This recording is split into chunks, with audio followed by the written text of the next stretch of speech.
Buenas noches, ayer presentamos este video, una niña de 12 años con diabetes que con amparo en mano le exigía al doctor López-Gatell que se le vacunara contra el COVID. Hola, doctor Gatell. ¿Me recuerda? Soy Zulma, de Jalapa, Veracruz. Y en abril del año pasado usted me dijo esto. Las niñas y niños o jóvenes y hombres y mujeres que tienen diabetes tipo 1 deben considerarse con mayor probabilidad, mayor peligro. Pues le informo que el Poder Judicial de la Federación ha confirmado que por el riesgo que tengo debo ser vacunada después de estar 1 hora en la cochera del secretario de Salud de Veracruz. Me dicen que no me pueden vacunar porque no estoy en riesgo, que así lo indicó el gobierno federal. Solicito a usted que me indique la ciudad, el día, la hora y el lugar donde me puedan vacunar. Hoy el presidente López Obrador opinó sobre el tema de vacunas a niños, amparos para que se vacune a niños. Se están dando estos amparos y me llama la atención, hay estados en donde se están presentando más amparos. Ya lo estoy viendo como una acción concertada. Ayer precisamente pedí que se investigara cómo se están haciendo estas promociones, porque también es un asunto de intereses. Eso dijo esta mañana el presidente, y la niña y sus padres le respondieron. Zulma y sus padres nunca imaginaron que después de este video, hoy tendrían que justificar y responder al mismo presidente de la República sobre el porqué de su amparo. Señor presidente, te lo pido como mamá. Lo que a mí me mueve son esas noches. Lo que a mí me mueve es la angustia. Lo que a mí me mueve como familia de T1, como vivir con diabetes tipo 1, es que todos los días empezamos una nueva batalla. Yo hice el amparo, investígueme, soy la abogada, sí. No se escuden de qué hay detrás, investíguenme.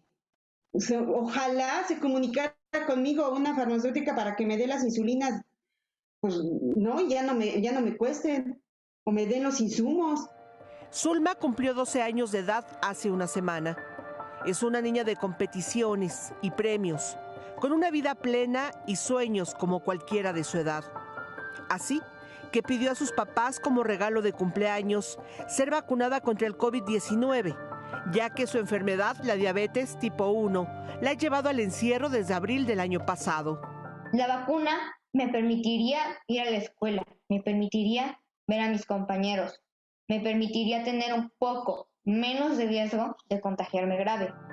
El amparo lo tramitó su mamá este lunes y ese mismo día a las 5 de la tarde el juez le otorgó la suspensión de plano y de oficio a Zulma para que las autoridades de salud la vacunaran contra el COVID-19 en un lapso de 24 horas.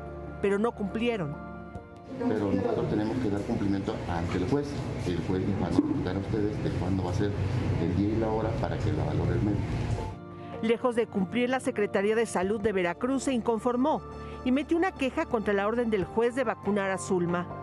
Por eso, ella grabó este video.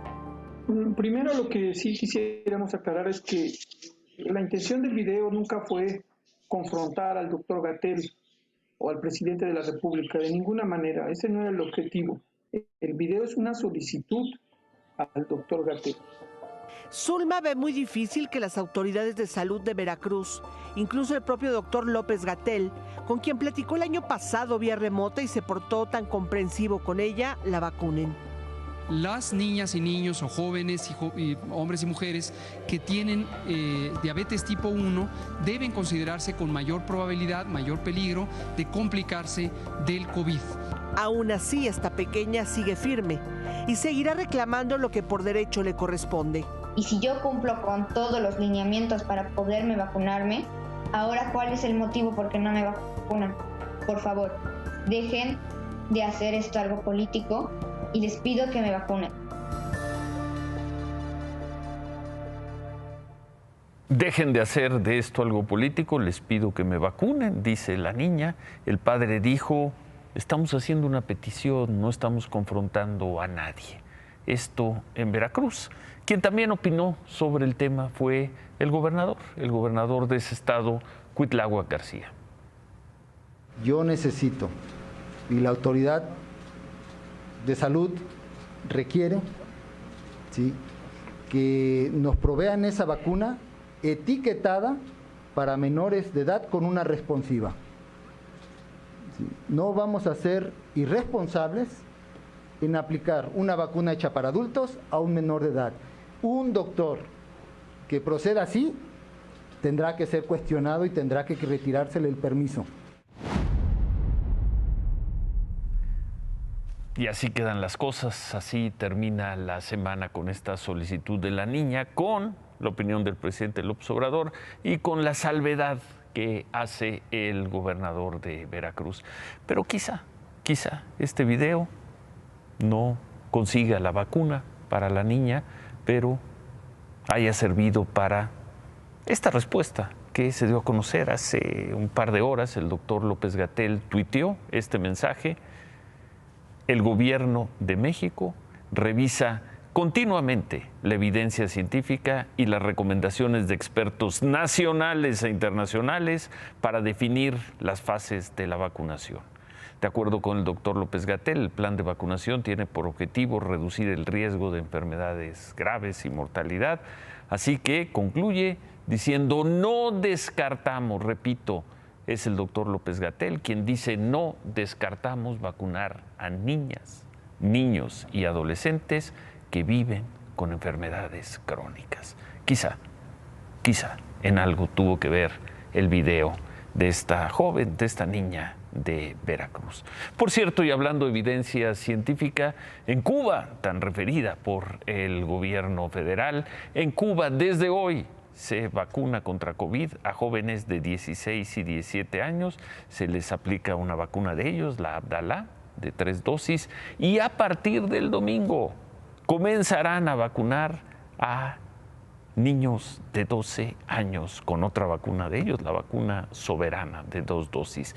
Y a partir del 15 de septiembre van a vacunar a niños mayores de 2 años, también con la vacuna Soberana. Ya hay evidencia científica en distintos lugares y ahora está el ejemplo cubano. Van a vacunar a niños de 12 años y pronto, 15 de septiembre, en un par de semanas, a niños desde los 2 años. El modelo cubano que tanto sigue el gobierno federal. Esta tarde la Secretaría de Salud difundió la propuesta de semáforo de riesgo para las próximas 2 semanas. Ya no hay, qué bueno, ya no hay estados en rojo. Se fueron hace 4 semanas, volvieron a aparecer. 17 estados están en alerta, están en naranja, 13 se van a amarillo, incluyendo la Ciudad de México, y Chihuahua y Chiapas están en plenitud, están en verde, aunque pues la Ciudad de México en amarillo también entra a la plenitud. La Ciudad de México, hoy el gobierno capitalino autorizó nuevas actividades después de pues 1 año y medio cerrados. Por fin, nota, por fin van a abrir los antros, los bares y los salones de fiesta a partir de lunes. Deben respetar un aforo de 50%, pero van a poder funcionar con su horario regular, normal. Además, importante, el resto de las actividades, restaurantes, cines, todo podrá operar con aforo completo y con horario también amplio, el horario que tenían antes de las limitaciones que se impusieron desde marzo del año pasado. También va a seguir el programa Ciudad al Aire Libre, que permite a los restaurantes instalar mesas en banquetas. Riesgos, se están tomando riesgos, como sea, son muy buenas noticias para la actividad económica de la ciudad y del país. Ojalá la gente responda también y se cuiden y no tengamos un nuevo brote de un nuevo brote de contagios. Vamos a ver imágenes de hace unos momentos en las concurridas colonias Roma y Condesa, y encontramos que algunos antros ya cambiaron de giro y ahora ofrecen pues, otro tipo de servicios. Otros sobre la avenida Álvaro Obregón están en traspaso, hay los que de plano cerraron porque no aguantaron la crisis, otros más están a la espera de ver qué medidas les va a poner el gobierno capitalino para reabrir el lunes. Muchos de esos negocios que funcionaban en marzo del año pasado ya no regresarán. En las últimas 24 horas se registraron 17,409 contagios. Está bajando la curva, hay una lógica de que el país que llegó a estar en rojo y mayoritariamente naranja comience a regresar al color amarillo. Están bajando los contagios. En cambio, las muertes, y quizá este número de muertes tiene que ver con la letalidad de los altos números de contagios de hace 3 y 2 semanas, sigue siendo una cifra alta, 700, muy alta, 725 personas reconocidas como muertas por COVID en las últimas 24 horas. El total, con la suma que hacemos todas las noches, es de 394,247. ¿Cómo va la vacunación? Aquí no hay buenas noticias. 410,000 vacunas en los últimos 7 días. 410,000. Ojalá la próxima semana, porque siguen llegando las vacunas, ojalá además se liberen y la próxima semana suba ese porcentaje. En la Ciudad de México, por cierto, a partir del martes se van a aplicar segundas dosis a los adultos de 40 a 49 años en Azcapotzalco, Iztapalapa, Benito Juárez, Gustavo Amadero, Venustiano Carranza e Iztacalco, y el gobierno de la ciudad calcula que se van a aplicar más de 100,000 vacunas diarias. Sin embargo, la próxima semana no se aplicarán vacunas para mayores de 18 años, para jóvenes entre 18 y 29 años de las 5 alcaldías pendientes. Ellos siguen al margen de la vacunación.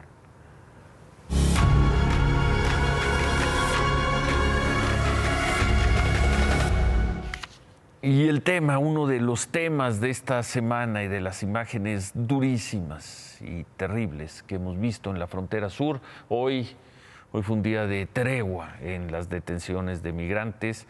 Estas imágenes que vimos pues, durante la semana y que vimos aquí, presentamos, hoy no hubo redadas, pero la crisis sigue ahí, especialmente en Tapachula. Como están tratando de llevarlo de esta manera.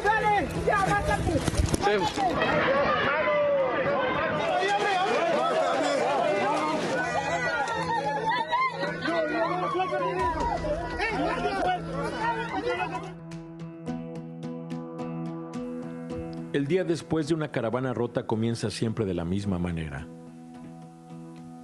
Con cientos de migrantes a la espera, colgados de las vallas, buscando salir de Tapachula, la ciudad cárcel, con un salvoconducto oficial. Llegan a las instalaciones de la Comisión Mexicana de Ayuda a Refugiados en esta ciudad para confirmar, por enésima vez, que la cita para revisar su solicitud de refugio ha sido pospuesta. Sí, aquí en Tapachula no se puede vivir porque aquí el trato que hay en Tapachula no tiene forma. Porque nosotros lo está pasando mala vida. No tenemos trabajo, no tenemos con qué comer, ni nada. El agobio de los migrantes combina con el de la Comar, agencia del gobierno mexicano que trabaja al límite. Sus instalaciones están rodeadas de calles sin pavimento, de banquetas convertidas en dormitorio y montones de basura por doquier. Al lugar llega, antes que el servicio de limpia, la Guardia Nacional. De enero a agosto, el gobierno de México recibió 77,500 solicitudes de refugio. El 71% de estas fueron presentadas en la oficina de Tapachula. Del total de solicitantes, 18,883 son ciudadanos de Haití.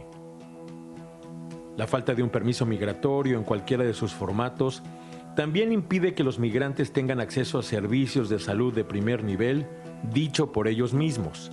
Esta pareja, por ejemplo, tiene cita hasta el 6 de diciembre, pero ella, con 6 meses de embarazo, ha presentado contracciones y ningún hospital público ha aceptado revisarla.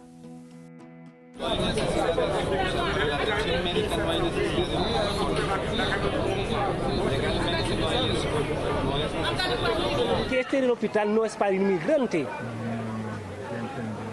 No es para inmigrantes. Ahora sí ella está enferma, está embarazada, necesita fue en el médico. En el hospital general no puede entender. A unas cuadras de ahí, en el centro de Tapachula, asoma otra cara de la migración haitiana en Chiapas. Cientos, miles de ciudadanos de aquel país construyen una economía de la sobrevivencia. Compran carretillas para vender aguas y refrescos, tienen sus casas de cambio para los recién llegados con dólares en la cartera, cortan el pelo, venden tarjetas para teléfono celular, preparan comida criolla para venderla a sus paisanos. Arroz, frijol, plátano, pescado. Un pequeño Puerto Príncipe en la ciudad cárcel de Tapachula. El miércoles, el Instituto Nacional de Migración informó que buscaba instalar, con la ayuda de la Oficina del Alto Comisionado de las Naciones Unidas para los Refugiados y la Conferencia del Episcopado Mexicano, un campamento humanitario en Chiapas para atender a migrantes haitianos. La aclaración llegó casi de inmediato. La Conferencia del Episcopado Mexicano dijo que la propuesta era del propio instituto y que ellos no habían llegado a un acuerdo o aceptación del tema. Insistimos que se deben implementar alternativas para regular la estancia de las personas migrantes, como lo puede ser un programa de regularización migratoria, remata el comunicado. La Agencia de las Naciones Unidas para el tema de refugiados también acotó la información. El tema de los haitianos es complejo, con varios aspectos que acordamos discutir con el comisionado en otra reunión, dijo en sus redes sociales.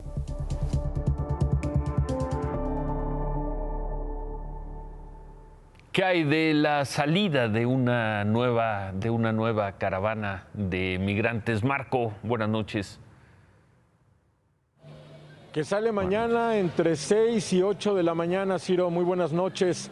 Si te parece que hay mucho movimiento para esta hora en una plaza pública del sureste de nuestro país, pues lo que viene va a ser mucho mayor, porque hay convocatorias en redes sociales para reuniones a las 4 de la mañana, a las 6 y a las 8. Conferencia de prensa incluso. Esto es lo que está circulando desde el día de hoy, muy temprano. Y bueno, a mi espalda ya nicaragüenses, hondureños, haitianos, y todos dicen que van a caminar, Ciro.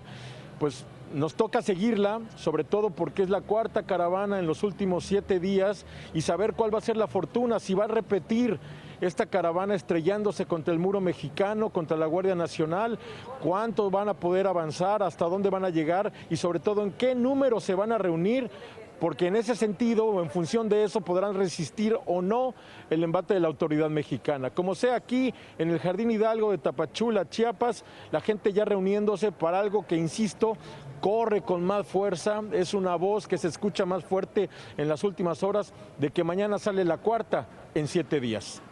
Gracias, Marco. Buenas noches. Buenas noches, Ciro. Gracias.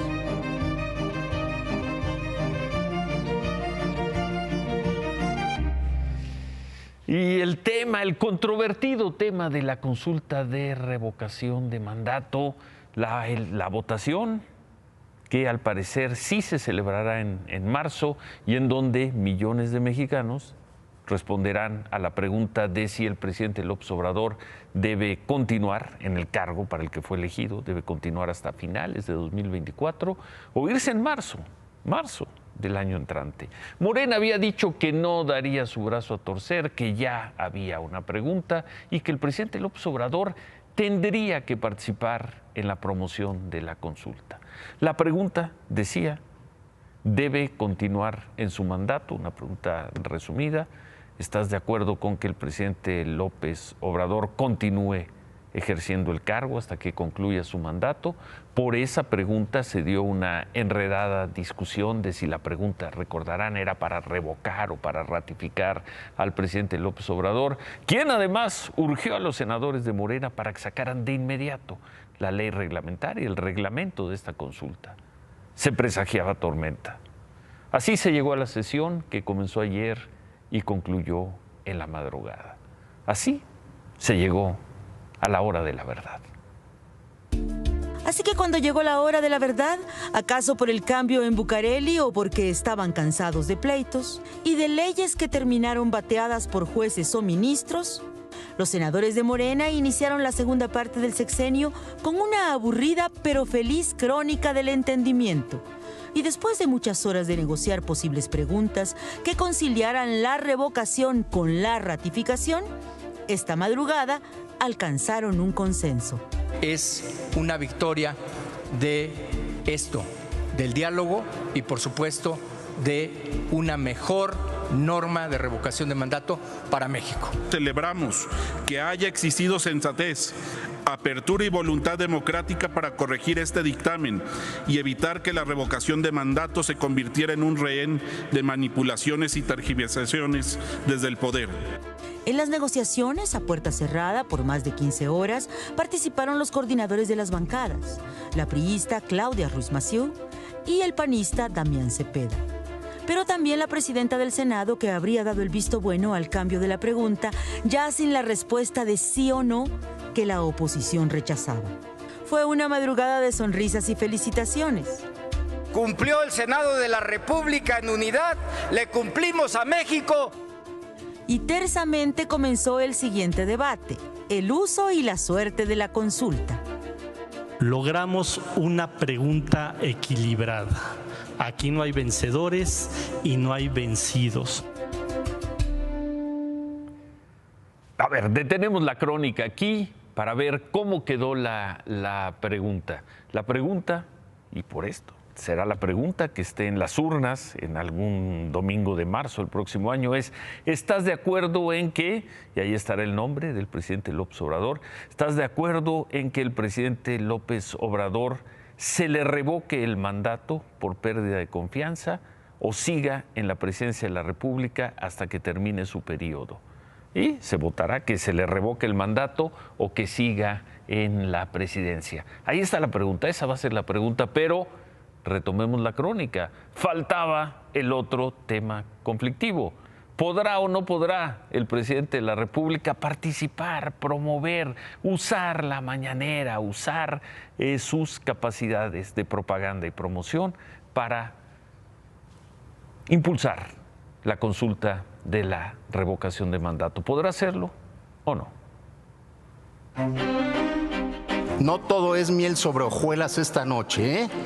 Y les voy a decir una reserva que va a presentar Morena al artículo 33 de este cuerpo normativo. Se pretende como una herramienta ciudadana, una herramienta de propaganda. De una vez les avisamos, Movimiento Ciudadano estará en contra. Y aunque para garantizar la promoción presidencial de la consulta, la senadora presidenta y los senadores Cravioto y Monreal tenían una propuesta y los votos de la mayoría para aprobarla, algo milagrosamente sucedió. Aquí no hay obediencias ciegas. Hay razonamientos y hay construcción de acuerdos. Vamos a retirar la propuesta de reserva del artículo 33 de la ley en comento. Porque no queremos que se judicialice. No queremos dar motivos para que de nueva cuenta la confrontación y la polarización se lleve a cabo. Es mejor el diálogo que la confrontación. Que viva México. Queda aprobado en lo general y en lo particular el proyecto de decreto por el que se expide la Ley Federal de Revocación de Mandato. Y aplausos de todos, dice Ivonne Melgar. Algo milagrosamente ocurrió. Pues sí, se obtuvo una aplastante mayoría, prácticamente salvo 2 senadores, todos votaron a favor de estas propuestas. Y al hacerlo, están empujando la consulta de revocación de mandato. No con la pregunta que quería Morena en un principio, con otra pregunta. Y sin la participación del presidente López Obrador en la promoción, pero con la totalidad de los votos, salvo 2. Los partidos de oposición apoyan la celebración de esta consulta de revocación de mandato en algún momento de marzo del próximo año.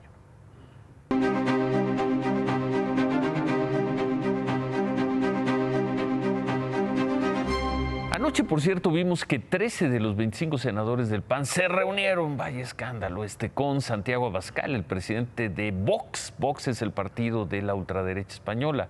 Firmaron un documento llamado Carta de Madrid que dicen tiene como objetivo frenar el avance del comunismo.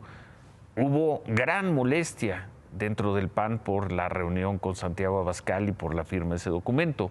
Ante la polémica, el coordinador de los senadores del PAN, Julen Rementería, salió anoche a justificar así la reunión.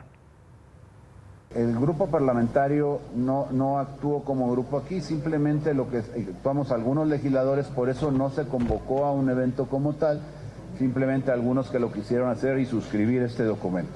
En ningún momento, lo quiero dejar muy claro, en ningún momento supone ninguna alianza con nadie.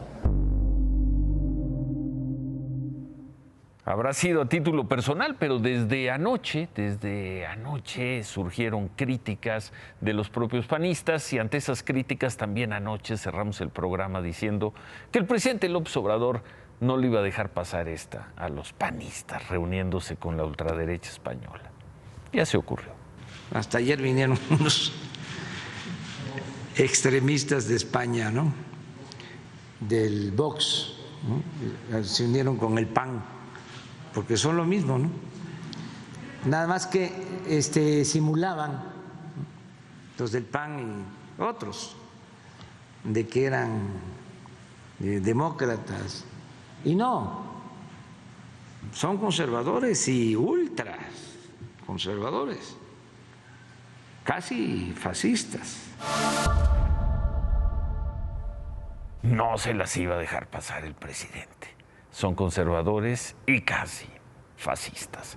Por la mañana conversamos con distintas figuras del PAN sobre este encuentro. Por ejemplo, Xóchitl Gálvez nos dijo que fue un error el haber firmado esta carta con el líder del partido Vox. Adriana Dávila, quien busca ser presidenta del PAN, nos dijo que fue una falta de sentido del PAN.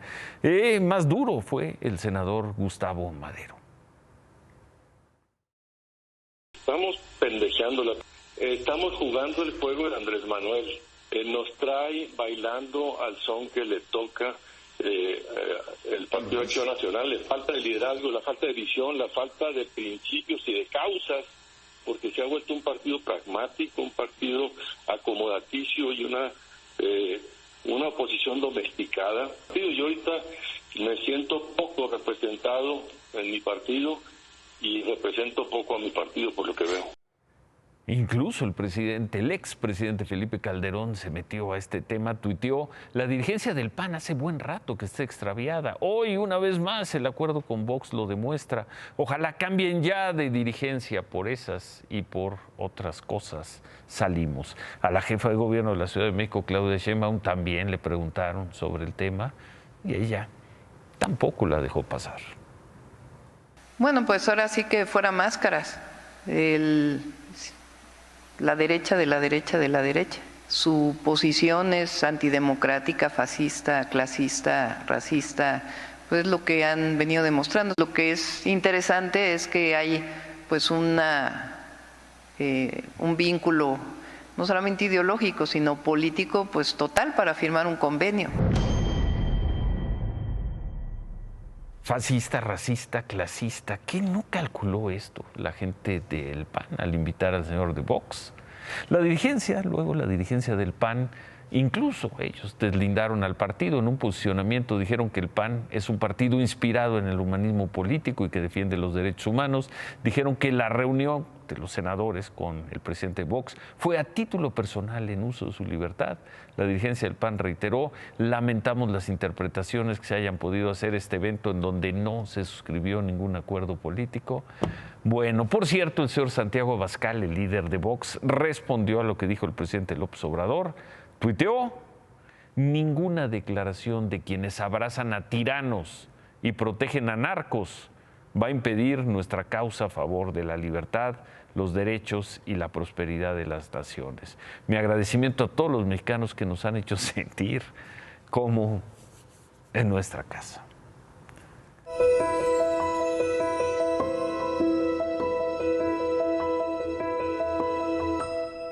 Vamos a cerrar brevemente con esta serie de crónicas que ha presentado Humberto Padgett sobre el problema del fentanilo en la frontera norte, en Tijuana. Cerramos con sobredosis de fentanilo y realidad.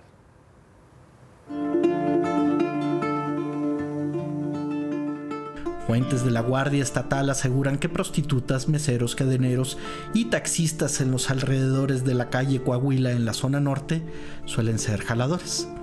¿Cómo se llama a los buscadores de clientes de los tiradores? Vendedores al menudeo principalmente de cristal y heroína revuelta con fentanilo, y cuyos imperios se extienden por 2 cuadras y duran algunos meses. Existe la idea entre las policías y entre los expertos en el tema de las adicciones a las drogas de que las metanfetaminas están directamente relacionadas con los procesos de violencia que se viven en varias partes del país.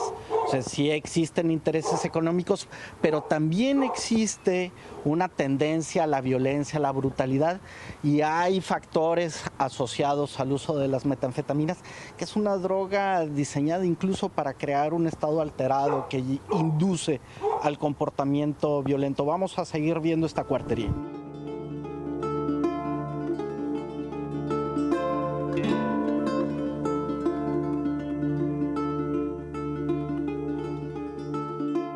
Sobre un accidente donde me lastimé las sienes y la parte del cerebelo y andaba perdiendo la memoria y no sé qué encontré en el cristal, que lo anduve investigando, y me hace que el Alzheimer que me estaba dando se vaya rebajando. ¿Y se siente mejor? Ajá, me va a ayudar a recuperar mis memorias y mis recuerdos, ya que no me acuerdo de nada. ¿Qué es lo que quiere recordar? Mi familia. ¿Alguien de su familia? Mi padre. ¿Qué quiere recordar de su papá? ¿Dónde está? Y en Tijuana, entre migrantes que no lograron cruzar y los deportados, estas son las imágenes de la sobredosis de fentanilo, cristal y realidad. ¿Aquí está cargada? Simón. ¿Aquí cuánto dinero hay? Más o menos. 50 pesos. No, pues la verdad me fumo un globo diario. 50 pesos.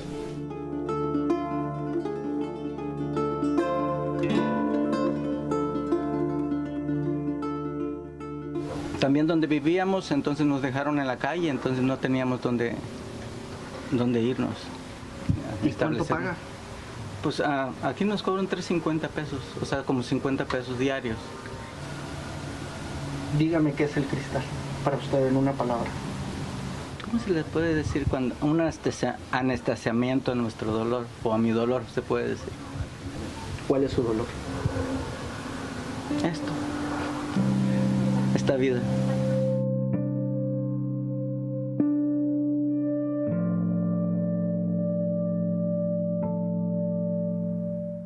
Quedan estas crónicas, queda este registro. En otras cosas, una fuerte lluvia cayó esta madrugada en Tlaquepaque, en la zona conurbada de Guadalajara. Dejó 560 viviendas afectadas, se dice que en 8 colonias. ¿Qué imágenes estas? La lluvia desbordó las presas de Las Pintas y el Chicharrón. Hubo personas atrapadas en sus casas. Algunas de ellas pudieron salir 8 horas después gracias a que llegaron soldados del ejército mexicano. Se los llevaron a albergues. Las lluvias afectaron también al municipio en otro lugar del país fuertemente, a Tlayacapan, en Morelos. 4 personas murieron y otra persona está desaparecida. Entre los muertos están 3 integrantes de una familia que vivía en la orilla de una barranca, así como un bebé de meses que fue encontrado esta mañana. La lluvia se reporta que dejó a unas 60 familias damnificadas. La Secretaría de Seguridad de la Ciudad de México informó del decomiso de 5,000, ahí están, placas de automóviles falsificadas en 4 cateos que se hicieron en las alcaldías de Tlalpan y Coyoacán. Además, detuvieron a 5 personas que, de acuerdo con la investigación de las autoridades, tenían un taller en donde fabricaban placas, licencias, permisos, tarjetas de circulación, todo falso, y todo lo vendían en Internet.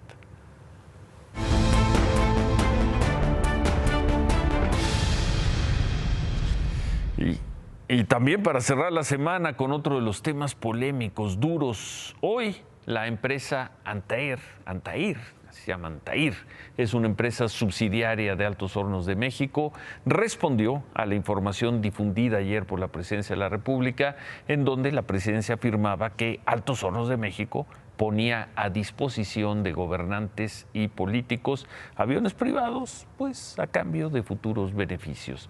La Presidencia de la República colocó en el centro de ese señalamiento al exgobernador de Coahuila, hoy líder de los diputados del PRI, Rubén Moreira, según esto, el más beneficiado por los supuestos favores. Antair respondió así. Dice que toda la información que se dio a conocer por parte del gobierno corresponde a los datos que reportamos a las autoridades de aviación. Es información pública que nunca fue ocultada. Dicen también que en muchas ocasiones gobiernos estatales como el de Coahuila o personeros públicos han contratado nuestros servicios y eso no representa ninguna ilegalidad. Agregan que durante su mandato el gobernador Moreira utilizó nuestros servicios y lo hizo bajo contrato con el gobierno del estado. Finalmente dicen que facturaron los servicios que prestan. En ocasiones los servicios se han prestado en forma gratuita por razones humanitarias o de colaboración por interés público. Por ejemplo, hablan del traslado de enfermos o repetidamente traslados de mandos militares en funciones a zonas remotas. Antair concluye su comunicado con una frase muy dura. Dicen, en definitiva, lo publicado por el gobierno federal es un manejo mañoso y con fines políticos de información que la propia empresa entrega a las autoridades en cumplimiento con la normatividad que rige las operaciones de la aviación civil privada. Concluyen expresando que de existir alguna ilegalidad, en vez de que el gobierno genere un escándalo mediático por interés político, se tendría que haber procedido judicialmente.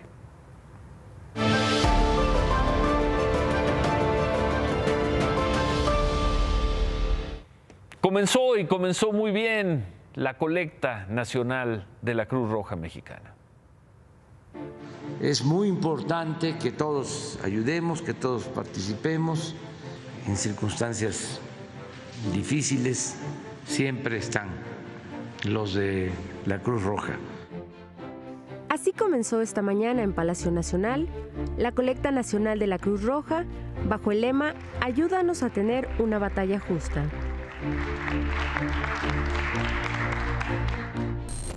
www.cruzrojamexicana.org.mx. Por favor, dona. Durante el banderazo de inicio de la colecta, la jefa de gobierno, Claudia Sheinbaum, agradeció el apoyo que la Cruz Roja ha dado a la ciudad ante la pandemia por COVID-19 y anunció el apoyo del gobierno capitalino para la colecta. Así que, pues a partir de hoy que inicia esta colecta para la Cruz Roja, participaremos de manera muy intensa, tanto servidores públicos como vamos a hacer este llamado a los habitantes de la ciudad para que apoyen a la Cruz Roja, que es una institución de beneficencia y de mucho apoyo para los habitantes del mundo entero y en particular de nuestra ciudad, y nuestro entero agradecimiento. El presidente de la Cruz Roja Mexicana, Fernando Suinaga, afirmó que ha sido un año muy difícil para la institución. Debido a la pandemia, no pudo realizarse la colecta nacional en 2020, lo cual afectó sus finanzas. Por ello agradeció de manera especial la solidaridad de sus benefactores. Quiero agradecer a todos nuestros benefactores, aliados y sociedad civil por su invaluable apoyo en este periodo difícil. Quiero reconocer en estos momentos de la pandemia la solidaridad y el apoyo incondicional para nuestra institución de nuestro benefactor y vicepresidente nacional, Olegario Vázquez Aldir, una persona con visión humanitaria y comprometida con las causas sociales, así como con la salud de los mexicanos.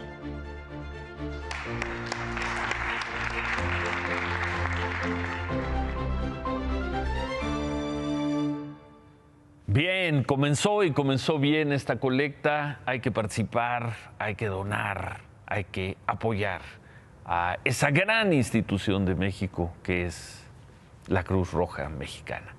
Hoy también inició la segunda ronda de diálogos entre el gobierno y la oposición de Venezuela en territorio mexicano. Habían estado aquí hace unas semanas, estuvieron en un hotel, al igual que los primeros encuentros de hace 3 semanas fueron reuniones privadas y bueno, ahí están los venezolanos negociando en México. Vamos a hacer una pausa y al regresar hay personas que me están preguntando por qué dije que es una buena noticia lo de revocación de mandato, esto de se va o se queda el presidente López Obrador, por varias razones. Vamos a comentarlas al regresar, fundamentalmente porque hoy digamos que perdiendo en el Senado se ganó y se ganó mucho, incluido y desde luego, quizá en primer lugar, el propio gobierno del presidente López Obrador. Regresamos con eso.